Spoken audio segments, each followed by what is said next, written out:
Hello, everybody. Rob Cootie here, the MLM Solution. Today is Freelance Friday. Today is February 26th, Freelance Friday. As you know, that's the day we talk about anything, not just network marketing, anything. But as you know, when it regards network marketing, as you know, we'll talk about anything, the good, the bad, and the ugly. We will talk about subject matter no one else will touch. You have a reason to know this information. We only talk about relevant information that has an impact, positive or negative, on your business and your activity. So with that being said, we have Freelance Friday. You never know what we're going to talk about. If you will, you can hear the babies in the background. Please forgive me for that. But that's okay. That's life. If you will, please utilize hashtag the MLM Solution, hashtag the MLM Solution to share our podcast on our various social media platforms with our fellow network marketers all across the world. They too have a right to know this information. We say thank you in advance for that. With that being said, I'm going to hop off of here. We'll be going live here very shortly. If you will, in the meantime, visit our website, themlmsolution.net, themlmsolution.net. All right, I'm going to hop off here.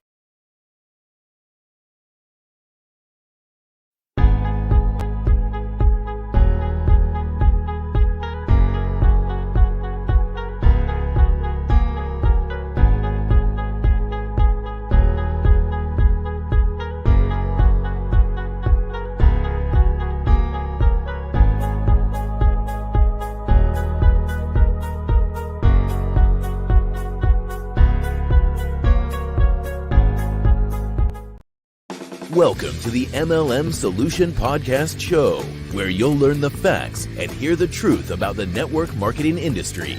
Here's your host, Rob Cootie.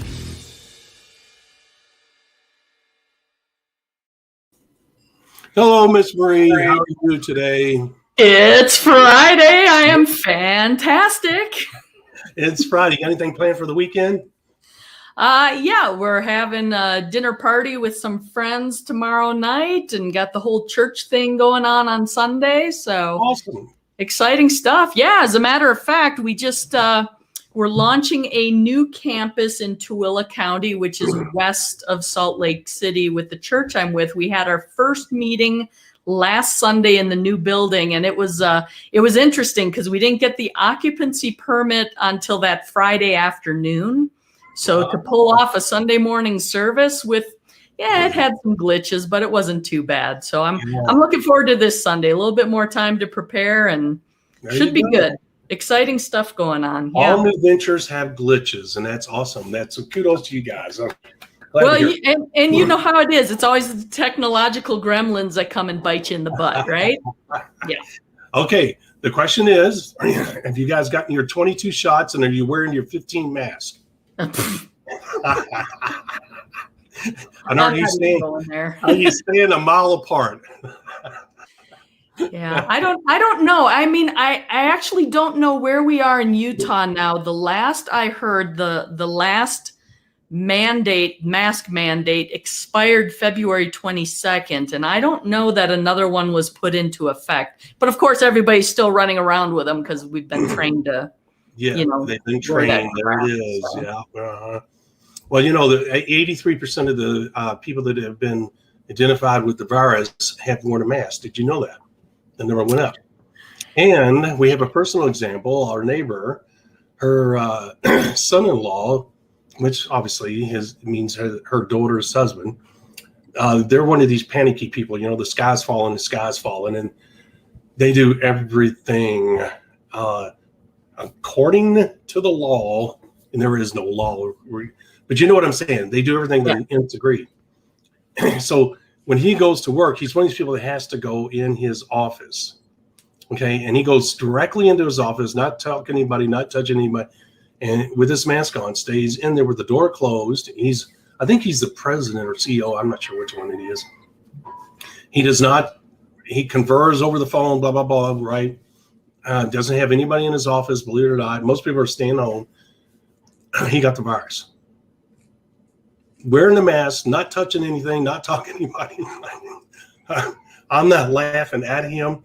Well, we certainly have sent our prayers to him because we realize the virus is real. and it does affect different people in different ways.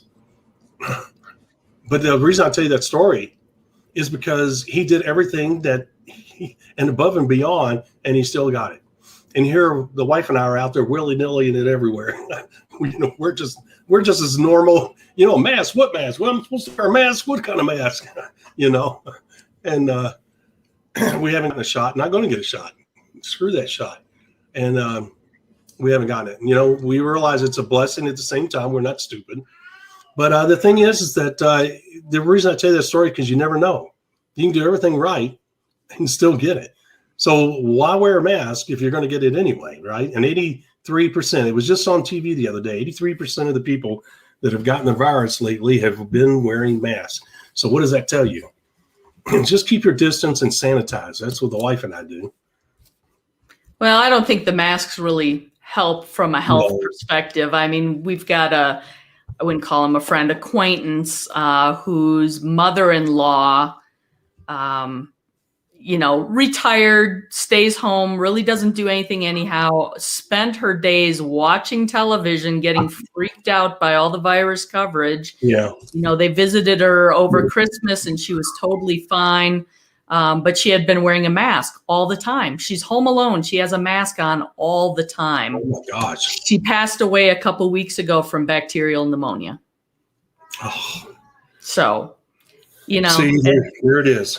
Our immune system is not designed to be isolated and quarantined when you're a healthy person. You have to be exposed to the stuff. Wearing a mask and limiting your oxygen and rebreathing whatever it is you're exhaling and your immune system's trying to offload is not good for you. And I'm not a medical professional and I'm not prescribing anything, but the people telling us to wear masks aren't medical professionals either, because it's a medical device. One of the best things I've heard recently was a woman went into a grocery store and wasn't wearing a mask, and a gentleman approached her and of course said, "Oh, you have to put on a mask." And she looks at him and she says, "Well, you need to get a vasectomy." And he was like, "What?"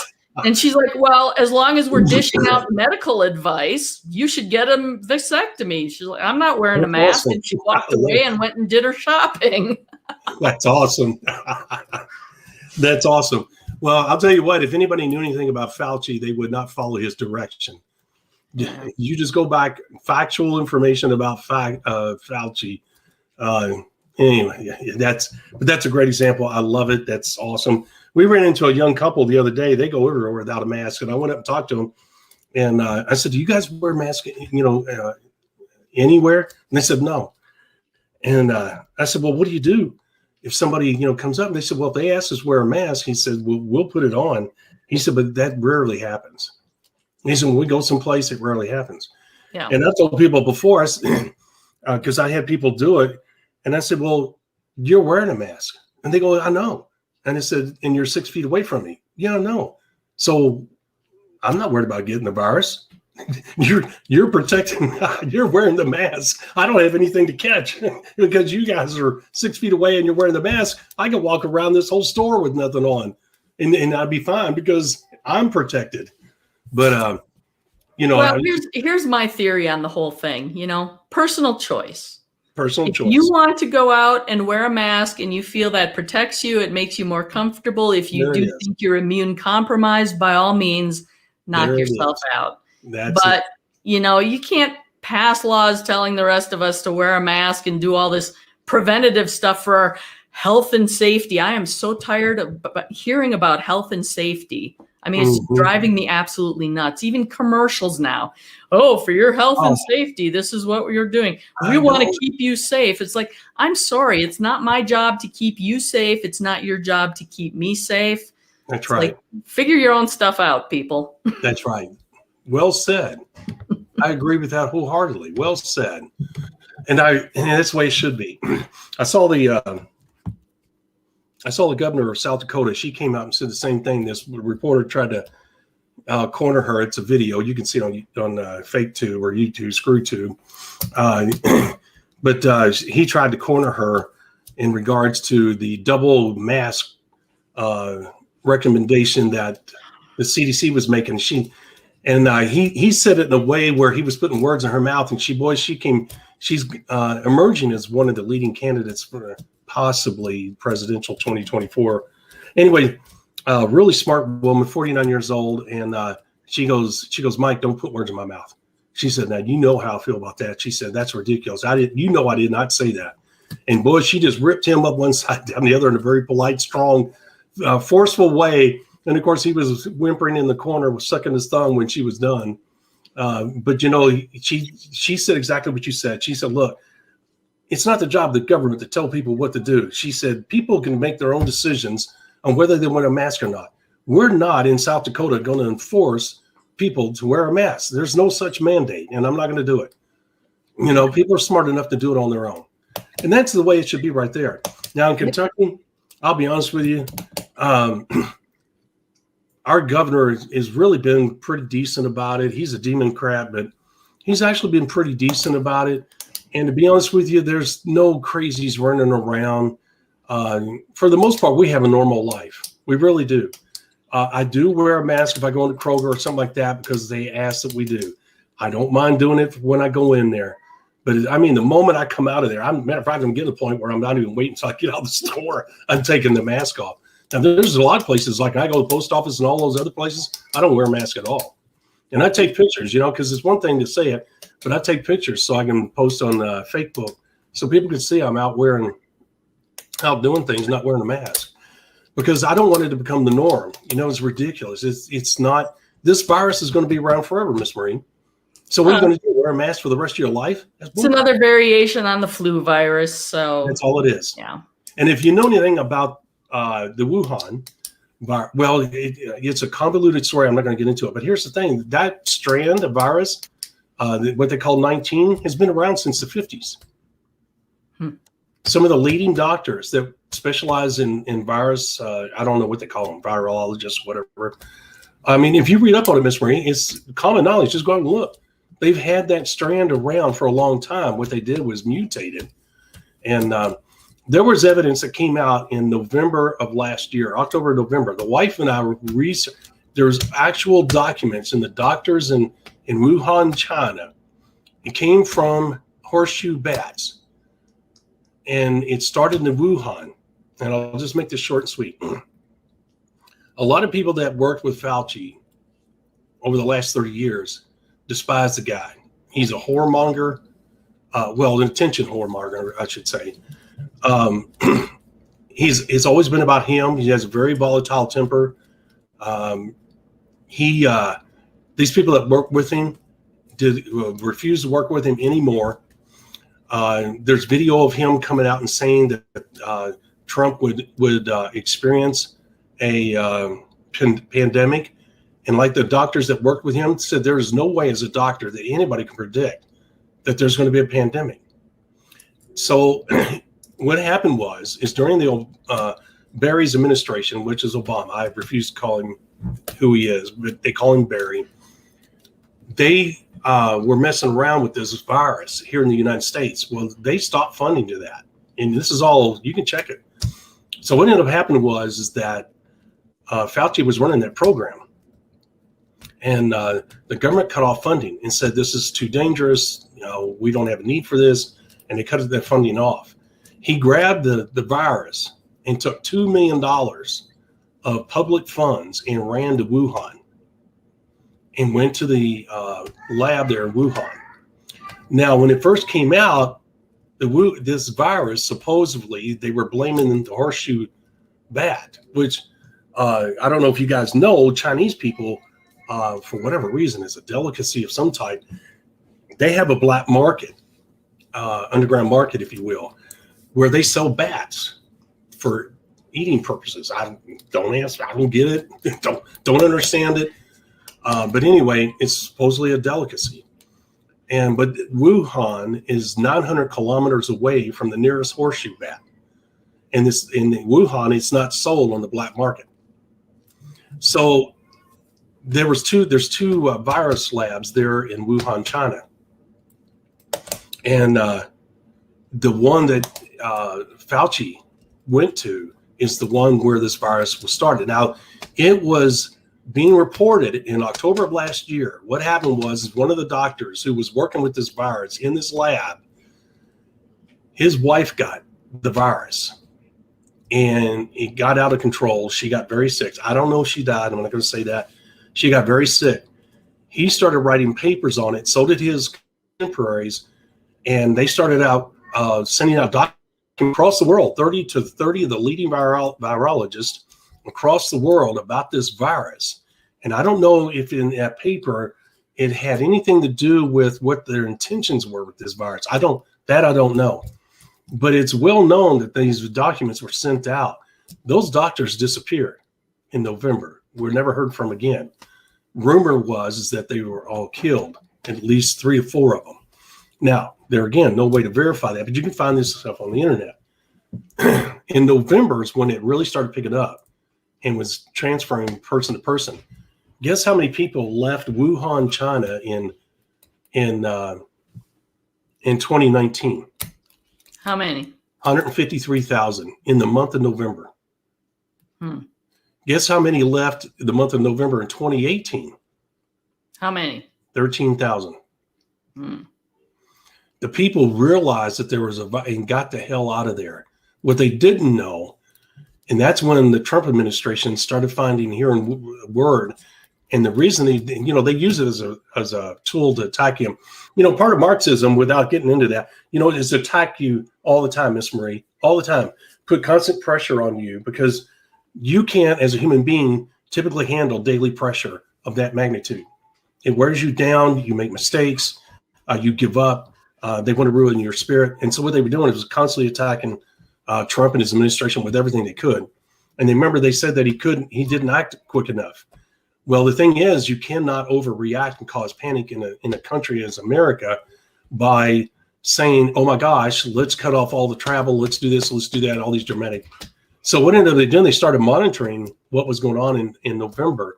And you remember in early January, he cut off all travel from China. And these Chinese people went all across the world, Ms. Marie. They didn't come just to the U.S. And that's how it got spread. 153,000 people fled Wuhan because this virus was spreading so rapidly. And there were so many people dying from it that the Chinese would not release how many people were dying. And supposedly, and to bring this to a close, see, the Chinese wanted Trump out of office bad because he was hurting their economy terribly. And they could not control his administration. And so they were doing everything they could to get him out of office. And they were working with the Democrats to come up with all these campaigns to attack and all this and that. And so what ended up happening was that the release of the Wuhan virus was on purpose. Of course, now you're just now starting to hear that over the last 4 or 5 weeks, that it looks like it was intentional.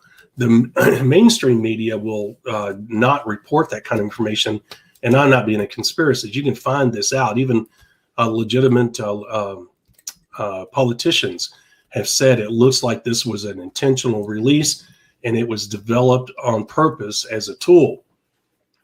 And Trump wouldn't come out and say that because he knew that if he did, that the media would use it against him. As this guy's crazy. We got to get him out of office. He's a lunatic. And so anyway, it all ended up to where we are today. So there you go. But they had to find a way to get Trump out of office. They had to find a way to slow down the U.S. economy. They had to find a way. I know it kind of sounds like a conspiracy, but the Chinese are willing to do anything. You look at what they don't care about human beings. Outside of the elites, they don't care. So they had one of the lead guys of China. I can't remember. I knew one time. One of the leading diplomats. He was caught on camera video, and he was at a conference, and he said, look, we don't care about this virus. He said, the only thing we're concerned about is protecting the elites of China. Outside of that, we don't care about what it does to other people. So there you go. Yep. There's a communism, socialism that everybody wants. Be careful what you wish for. Isn't that the truth? So there's a quick history. You could check all that on the internet. There's a lot of evidence out there. But if you're going to use, I use DuckDuckGo. What do you use? I don't use Google search. Well, it depends on what I'm searching for. I don't want people dictating what I get. Yep. I'm a big pro Google tools. Okay, I'm not a Google fan at all, but they're tools. You know what I'm talking about for what we do. You and I.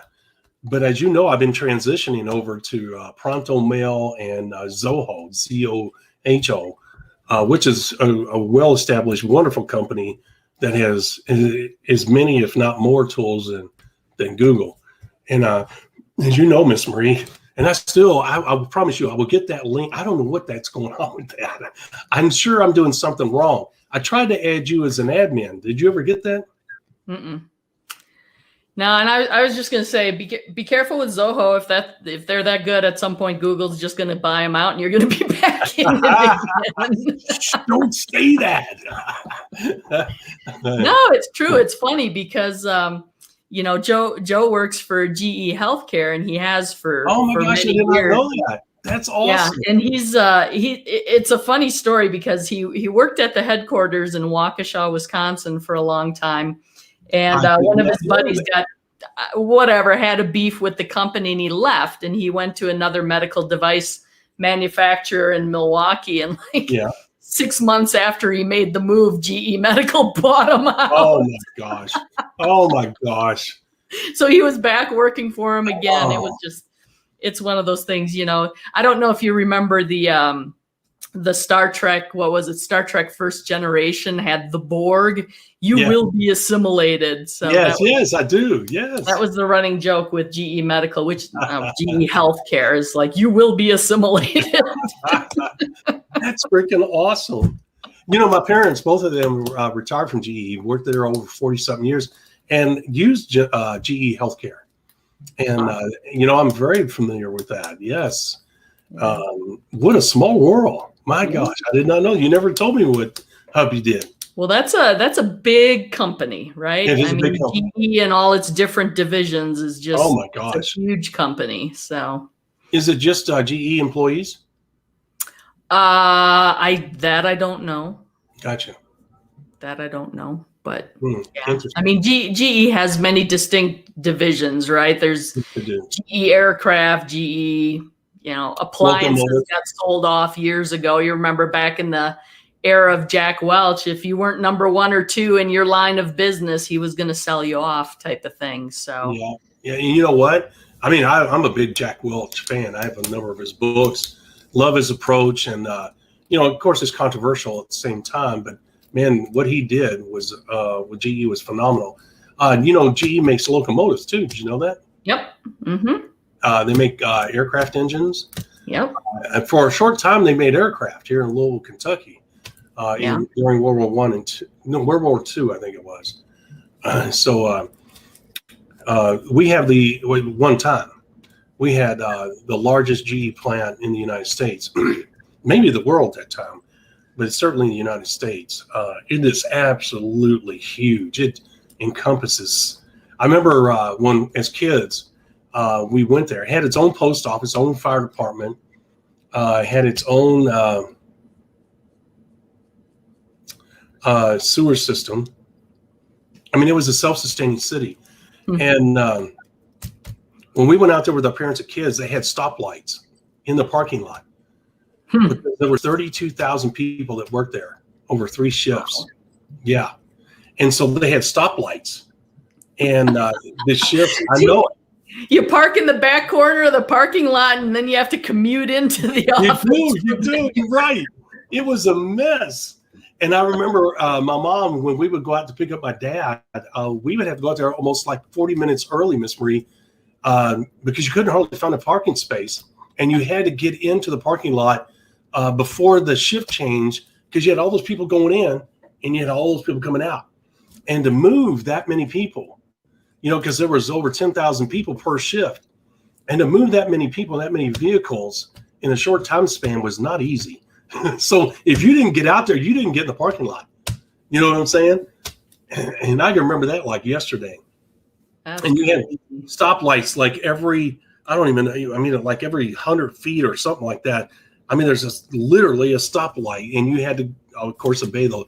And it was all synchronized to move all those vehicles and people out as quickly as possible. It was flipping amazing. And it wasn't until I was in my 30s that I actually went into those buildings. I had no idea what my mom and dad, what kind of environment they work in. I knew it was production. I knew it was a line job. I mean, that's what they did. Oh my gosh, Miss Marie. I went in there, you talking about a heat box. Mm. I don't know how anybody was overweight in that building. That is freaking crazy. No air conditioning. These buildings were built in the 30s and 40s. Mhm. Massive. You could probably put 2 or 3 football stadiums in one building. That's how big they were. Not only lengthwise, but depth-wise. And they were 3 or 4 stories tall. Oh, and they were dark. And the floors, Miss Marie, where they kept all the inventory, which was stacked, is 2 or 3 stories high. Inventory, I don't know how now. They were wood. They were literally, they were railroad ties, the railroad tie type of wood that were laid down, and it was uneven. It was crazy. I'll never forget that. I was so shocked. Now, of course, the part where the assembly line and all that was concrete, more modern, better lighting. It wasn't as antiquated as that. But man, I remember sweating my butt off because GE was going to hire the company that we had. I was the quality guy and one of the project managers for one of the world's leading conveyor companies. And GE was looking to hire us, and I had to go out there and golly, woo-hoo. I don't know about you. Could you do the same thing? Put one screw into one spot 10, 12 hours a day? Nope.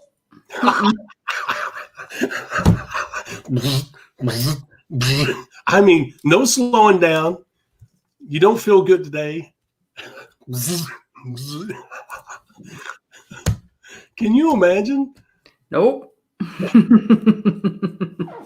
There are times when those repetitive task type jobs are enjoyable, but to do it 8 hours a day, 40 hours a week, 50 weeks out of the year, hell no. Yes, well said. Yes, and I'm not being as because you didn't do just one screw. You had a part that you had put on, and it may be 8 screws. And if they had a quality at the end of the line, if you did not do your job, you could lose your job or get reassigned. Mm-hmm. And my dad and mom, of course, you move around. You apply for another. Hey, I'm tired of doing refrigerators. I want to do dishwashers now. And you would apply for that line and go to a different building because each building built. One built air conditioners, refrigerators, dishwashers. It was an appliance park is what it was. Yeah. And man, it's amazing. And I remember when I was in the military, I went what they call depots, where they totally overhaul. Depots have all the latest technology as far as production, top of the line stuff, huge buildings like GE's, and they would take complete planes in there. They take a plane and literally strip it down to the airframe, inspect the airframe. If they had to replace anything, they put a new rib in, whatever. And then they put it all back together and send it out. And their goal was to take a plane that was built in 1980 and make it last to 2023. Okay. Mm-hmm. To get their money out of it. And I remember, Miss Marie, I walked in. I don't like heights and I don't like depth. In other words, looking down at the Grand Canyon. Have you ever done that? Oh, yeah. Yeah. The feeling you get. Like, and what amazed me about the Grand Canyon? Not just the beauty and the vastness of it. When I look down there, Miss Marie, it's hard to believe that's over a mile, in some spots, a mile down the Colorado River. Well, I was going to say the coolest experience we had at the Grand Canyon was experiencing a thunderstorm below us. Ooh, below you. It was in the canyon. Well, we were up on the rim of the Grand Canyon, and there was a thunderstorm happening in the canyon. Oh. It was below us. I would. That was the craziest thing. That is crazy. Just to hear it, I would have never thought that was possible. Yeah, that was cool. It's flipping crazy, girl. Golly, I didn't know we could do that. Honestly. No. Wow. Yeah. Well, I know. You know how you can look over the ledge, and they have those bars. Now, there's some people, and I've seen them. I have pictures of them actually, where they're over the ledges, and that has no bars at all. Those people are just. I'm like, ain't no freaking way, because I get dizzy. I would fall. No telling how many people have done that over the years. But anyway, I'd lean over that thing, and I'm looking over, and man, that makes you dizzy. That is crazy depth.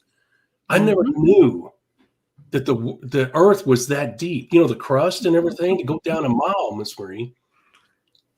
That is unbelievable. The painted forest is out there. The what is it called? Petrified forest. Also, you ever been there?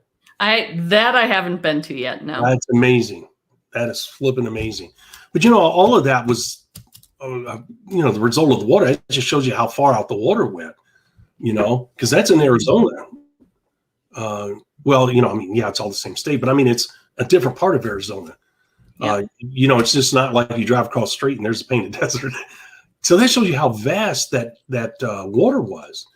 I don't know if all of that was under the ocean or if it was just water that ran through that particular area. I don't know, but man, but why did it do the painted desert and the petrified forest the way it did in that part of Arizona and yet did the Grand Canyon in the other part? I don't know. The Salt Lake Valley used to be underwater. I know. That's amazing in itself. You guys got to, over there in Arizona, guys, if you've never been there, Arizona, Utah, Wyoming, unbelievable jewels of history. That Salt Lake City and all that just fascinates me. And no matter how many times I go by there, I'm just dumbfounded. Because you're right. You're right. Now, where is it where the water's still there? Well, the Great Salt Lake. Okay, and then you have the Salt Lake Flats or whatever they're called. Yeah, the Salt Flats where they do the speed timing for different vehicles and things like that. Sure. Is that Bonneville, Utah? Bonneville Flats, yeah. Because that's what it was back in the day. It was Lake Bonneville that covered the Salt Lake Valley. Okay. That's what it was called. So has it ever been underwater in modern times, or was this prehistoric times? Prehistoric times, not modern. Okay, I didn't realize. I did not know how far back it went. But I'm very familiar. Not in my lifetime. Yeah. Well, it's a little surprising, but okay. But since I went to school with the dinosaurs and all. Yeah. Well, I've seen people float in that water. Yeah. You can't sink in it. Well, right? the Great Salt Lake is like the Dead Sea in Israel. It's got a high salt concentration to it, so people can float in very shallow water. As a matter of fact, when we first moved out here, I think the first summer we were out here, we went out to the Great Salt Lake because Joe, he's very solid. And he's never been able to float before. Yeah. So he wanted to test this theory. He's like, well, let's see if I can actually float. And the crazy thing is the Salt Lake, at least at the time we went, we walked out probably a quarter mile into the lake in the water. Oh my and gosh. It was only up like just past our knees. Yeah. It wasn't very deep. It was super shallow for a way long time. And it was up just past our knees, and he was finally like, well, I'm just going to try floating here. And sure enough, that shallow of water even, he was able to float. And here's the other thing that you may not know, interesting little tidbit about the Salt Lake. Brine shrimp, because it's that salty environment, it's full of little brine shrimp. You may remember them from your childhood days in the back of the comic books. Did you ever have sea monkeys? Yes. They come from the Great Salt Lake. They're brine shrimp. That's what sea monkeys are. I did not know that. Yep. Wow, B. See, that's the reason why you listen to our episodes, guys, because you learn this stuff. I did not know that. I am a wealth of useless trivia, so there you go. Well, no, it's not. Well, it's not useless to me. because I've been to those places, guys. If you not, that's one of the benefits of being in this business is that you get to travel and experience this stuff firsthand. Miss Marie, it's amazing that all of that at one time was underwater. Because if you go out there and you stand on the flats and you look up at the mountains around you, that'll give you some idea just how deep that water was to do all of that. Yeah. And the only way, because not all of Utah is covered in salt, Miss Marie. Correct. So that tells you now, common sense, you put 2 and 2 together, it's supposed to come out to 4. Salt water is what carries that amount of salt. The only reason we don't see that in other areas is because the ocean hasn't receded enough for us to see that. You know what I'm saying? Mm-hmm. But the area of the ocean, for whatever reason, because let's be honest, Miss Marie, that's a massive amount of salt. They've been racing on that stuff. The wind's been blowing, et cetera, over the years. And that salt is still there at massive, massive quantities. And as far as your eyes can see, Miss Marie, there's nothing but salt. There was something very special about that whole area, right? Absolutely. Well, and here, let me tie this into network marketing for you. You mentioned the fact that you get to travel a lot. Depending on what company you're associated with, there is a high probability that at some point your company's convention will be in Salt Lake City.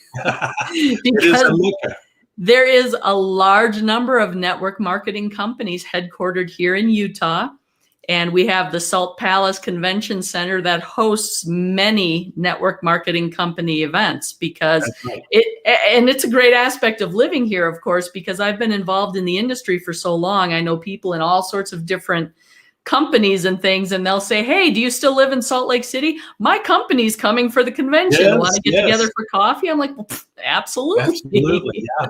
And guys, if you're not aware of Salt Lake City, don't let your preconceived idea shortchange the city. It is a wonderful city. It always has been, Miss Marie. I was shocked by the amount of restaurants and bars it had there, by the quality of the food, the quality of life, the beauty, the weather. I mean, there's so many wonderful things outside of that stupid prison sitting there at the curve of the road, which just dumbfounded me. Why would you put a federal prison or state prison of that magnitude out there in the beauty of all that? You said they're moving it, so that's good. Yeah. And the road system was fantastic. I mean, there's so many. I'm amazed that there's not more people moving to Utah. Oh, there are. They've figured it out. They're coming now because everybody's fleeing California. So, yep, they're coming. Yeah. Well, the same thing to Idaho. And I know the people of Boise, I think you and I touched on it, people of Boise, it's well documented. You can go to there again, ScrewTube, and you can see where people are telling the Californians, don't come here bringing that shit here. They're having confrontations. You're not bringing that shit out here. Yeah. Well, remember why you left. Don't bring your trash with you. Leave it behind. Right. Exactly. Leave that trash back there. Well, when you think about it, Miss Marie, when you drive through Colorado, and guys, there again, if you're in network marketing, you get a chance, you go out there, please take the time. If you've got the money and the freedom, go and take the time. Miss Marie, from the Four Corners, you know where that is. Yep. A new place, United States, where all 4 of these states come together. I think it's New Mexico, Colorado, Utah. What's the other one, Miss Marie? Arizona? Yeah, Arizona, New Mexico, Utah, and Colorado. Guys, no matter which direction you go in, but especially Utah, Colorado, and Arizona. Miss Marie, if you travel from Arizona, basically from the Painted Forest and the Painted Desert and the Petrified Forest, on up through the Grand Canyon, on up through Colorado and Utah. You go along the border of Utah, Colorado, you and I talked about it, those beautiful rock formations, the red rock formations in the red desert that's out there, guys. It is beautiful. I have never been a fan, but my gosh, Miss Marie, it is absolutely stunning. The rock formations, the sun reflecting in the morning and in the evening on those formations. The formations themselves make you just, and then you guys have 5 parks in Utah that are some of the most intriguing parks of all time. All those formations, what is it, Natural Bridge Park or something, the Arch? I mean, I could go on and on and on. Miss Marie, all that was created by water. From Colorado all the way over to Utah, all the way in, and you look at Yellowstone in Wyoming, and then you look at the beauty of Montana and Idaho, and all of that was formed. So there was something massive on a massive scale. And the reason I bring it up is that of all places, Utah has that much salt, the salt flat. You guys have it more in one place. You still have the lake, and then you have the salt flat, which just baffles me. Well, you think about the way the Earth has been formed by the water movement, Yes. as you've talked about, the glacial movement that Yes. happened. So think about the level of climate change that happened on the Earth before man was ever around. There it is, right there. Yep. And yeah, that's right. And then not to leave New Mexico out, because if anybody's ever been to New Mexico, there is what is that, Miss Marie? We talked about it. I've not been there. Where the crawling rocks are. I told you about. Yeah, I can't remember what that's called. know. Off the top of I my know. head not either. I know. Did you ever see that? I think you looked it up on the internet. You're like, what? What are those? Yeah. Isn't that amazing? Crazy. But all of that was created by water from New Mexico all the way up. I can't speak much for California because there's not much evidence. But if you go to New Mexico, because New Mexico, Arizona, Utah, and Colorado, there's a lot of desert in a lot of those states. And once you get past that, once you get past Oklahoma, do you know Oklahoma has desert? Do you know that? I haven't really been in Oklahoma, so Well, you're no. not missing much, but just to let you know, there's desert there too, believe it or not. And of course, there is in Texas. My point is that somehow, some way, all of that was underwater. And I don't know if that was the beachfront where all that sand is or not. Fred Flintstone must have had a hell of a house on the beachfront at that back then. Well, guys, as she said, this does tie into network marketing because, look, we're talking about personal experiences, not just from her job. Look, network marketing, it's absolutely right. Salt Lake City is the epicenter. There is no ifs, ands, or buts. I would venture to say there's very few outside of maybe California that has as many network marketing companies and the history of network marketing and technology, Miss Marie. You're shortchanging Utah as an epicenter as well. Probably could rival Silicon Valley to some degree. Just you guys have so much going on out there that most people have no clue. Well, just down the block from me is the beginning of Silicon Slopes here in Utah because all the California companies are coming. See there? Oh my gosh. Anyway, here's the thing, guys. They've ruined the state of California. Now they're trying to ruin the state of Utah. You better get there before they do. Wonderful food, wonderful people. And I mean that sincerely. I have been there so many times, Miss Marie, I could not even tell you. I've been in Orem. I've been in Salt Lake City. I've been in Provo. Yep. I've been up to Sundance. I mean, it's just, I've never had a bad experience. It is a stunning, I've been to St. George, Utah, which is beautiful in itself. It's much like the red rocks it's got all that red rock, and it's much like Colorado. St. George is beautiful in itself. Love it. Love the setting. And guys, you're missing out. This is the kind of travel and the kind of lifestyle you can have. Miss Marie, when we would go there for any kind of convention or anything, we took an extra 3 to 4 days and we just got out. Yeah. We traveled your state and we go over to Colorado. That's how I know a lot about those formations. And I mean, you get out there, I don't know what the highway that runs almost parallel to the state line, Miss Marie. There ain't nobody out there. You break down out there, your ass is in trouble. Yeah. Yeah, you see that freeway sign that says "Last gas for the next 103 miles." Fill up. You best fill up. That's right. And you know what fascinates me even more than formations and stuff sometimes, and I'll say this, we'll close this show. Miss Marie, at nighttime, you'll see lights out there in the freaking middle of nowhere. And there's times you can see a home, Miss Marie. Who in the hell lives out there? How do you make a living? Do you realize how far you'd have to drive to make a living? Now, I know there's some power plants out there. I've seen them. They're built in the base of the mountain or at the base of the mountains. Huge power supply facilities. I'm sure that's part of it. Yeah. Well, I don't know. People that don't like those city folk and like to have a little bit of land, that's who lives out there. I dare you to go out there at night on their property. I dare you. I dare any of you. You want to know what a true American's about, and oh my gosh, go out there at nighttime on their property. You will not like what happens. That's not a threat. That's reality, Miss Marie. You know that. You don't go out there. Hell, I don't even know if you go out there during the day, because they live so far out there that if a stranger shows up, they're in their mind, if a stranger shows up on my property, this is not a good thing. Right? Well, they may not shoot you, but they will greet you with a double barrel. I was going to say, they're not coming out to shake your hand. That's for damn sure. They're going to come out there. What are you doing out here? Who are you? What are you doing out here? Yeah. I mean, let's be honest. Even the federal agents won't go out there unarmed, Miss Marie, and by themselves. Yeah. So this was the travel edition of the MLM Solution. Hey, it was the geography history / travel edition. But what a great one. You know what? We promoted tourism throughout our Western United States. Yeah.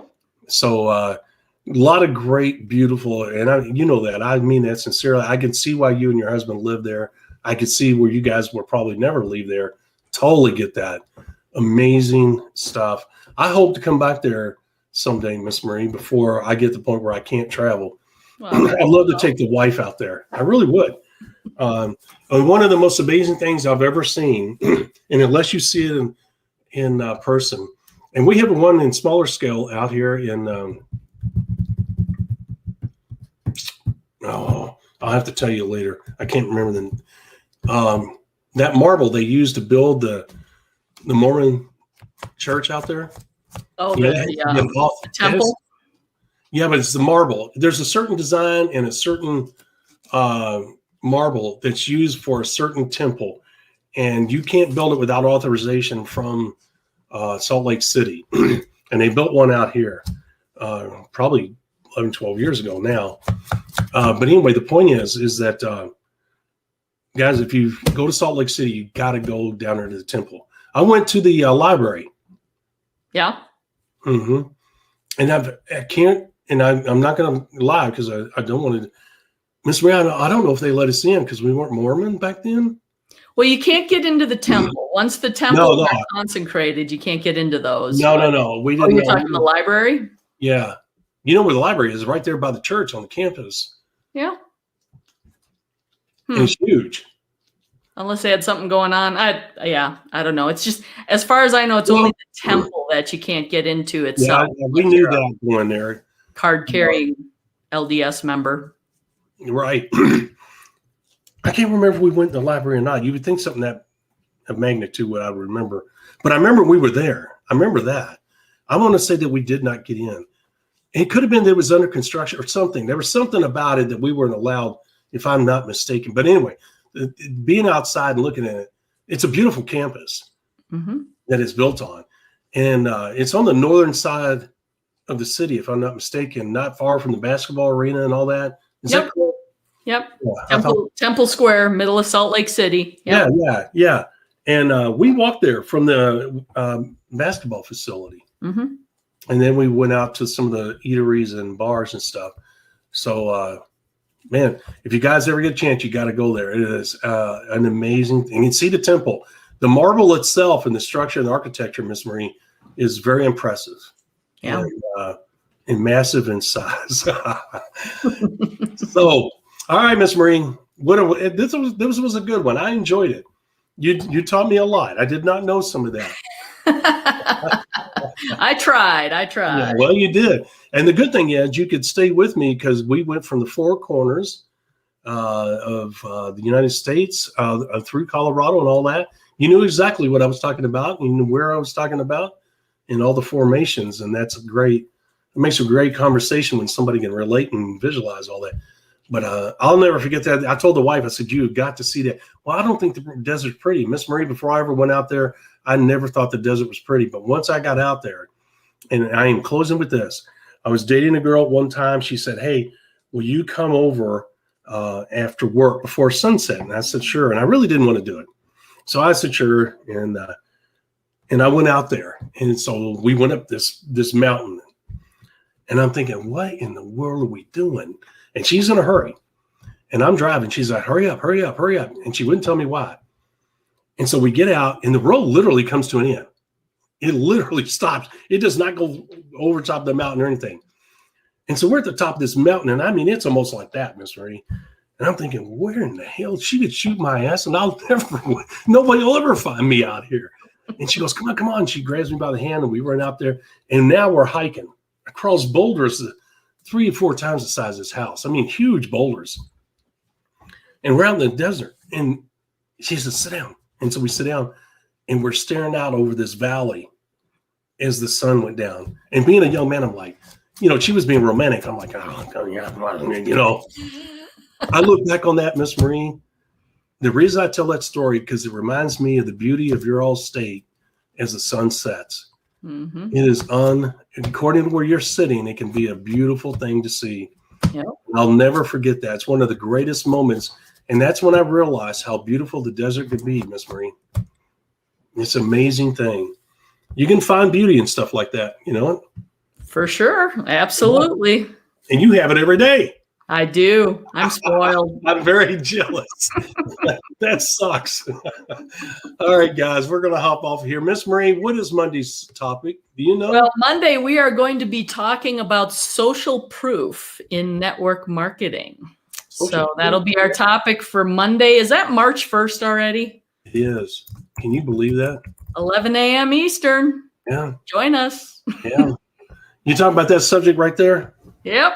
Social proof in network marketing. That's Monday's topic, guys, 11 a.m. Eastern Standard Time, as always. And guess what, Miss Marie? March 1st is the launch of our new website and the launch of a new direction for our program and our future as some of the leaders in this industry.